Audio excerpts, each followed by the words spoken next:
Direction maintenant le Mali, où la première réunion de concertation entre les militaires et les organisations politiques et civiles qui devait avoir lieu ce samedi a été reportée à une date ultérieure.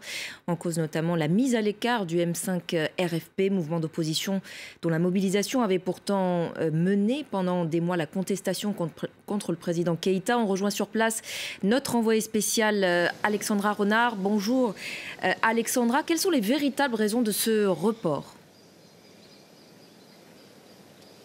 Bonjour, tout d'abord, c'était la toute première fois que la junte avait décidé d'organiser une consultation en dehors de sa base, de ce camp militaire à Kati, qui se trouve à 15 km de Bamako. Elle avait décidé ça rapidement, dans l'urgence. Nous avons tous été prévenus, médias inclus, hier soir, par les communiqués ou bien par les réseaux sociaux. Beaucoup de personnes étaient invitées, on dirait presque que c'était tout le Mali. Il y avait tous les partis politiques de tous les bords, la société civile était également invitée, et puis les groupes armés qui sont signataires de l'accord de paix.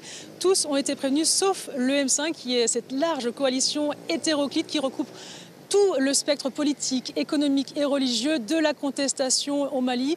La junte et le M5 se considéraient comme les acteurs principaux de cette contestation. Il s'agit donc d'un premier couac assez conséquent qui se déroule actuellement au Mali. Pourquoi cela s'est déroulé ainsi ? Eh bien, la junte voulait démontrer à la CEDEAO, qui va se réunir lundi prochain, qu'elle était capable de mener le pays vers un début de transition démocratique. Elle a donc organisé dans l'urgence cette consultation avec des acteurs importants de la société civile.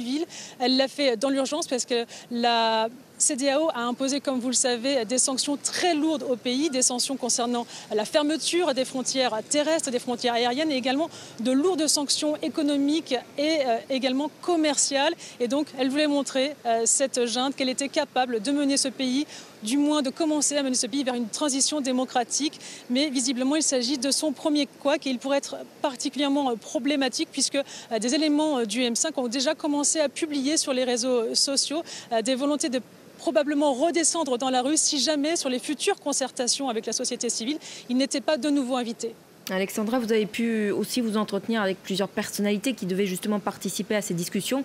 Quelles ont été leurs réactions après l'annonce de ce report ?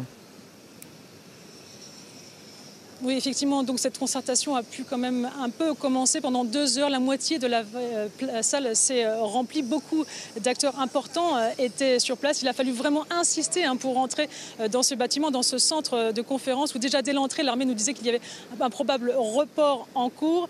Les personnalités qui sont restées un peu sur place, parmi elles, il y avait l'ancien ministre d'Ibrahim Boubacar Keïta. Il s'appelle Moussa Mara et il nous a confié qu'actuellement, il pouvait comprendre que ce report ait lieu puisqu'il y avait beaucoup de pression sur les épaules de la junte. Il faut être patient, dit-il. C'est une période difficile pour le Mali. Il y a beaucoup d'enjeux en termes de positionnement et de responsabilité pour appartenir au futur gouvernement. Et puis nous avons également pu interviewer plusieurs chercheurs. L'un d'entre eux s'interroge. Il se demande s'il s'agit d'amateurisme, de manque d'expérience. Est-ce que la junte a été mal conseillée, dit-il. En tout cas, il recommande à la junte de se ressaisir et de ne pas commettre les mêmes erreurs que les autres juntes par le passé avaient réalisées. En tout cas, il s'agit pour la junte qui jusqu'ici faisait l'unanimité dans le pays d'un premier couac qui pourrait leur coûter cher si jamais le M5, comme je vous le disais, n'est pas de nouveau réinvité pour la prochaine concertation. Il menace donc d'appeler la population malienne à redescendre dans la rue. Merci beaucoup Alexandra pour vos précisions depuis Bamako.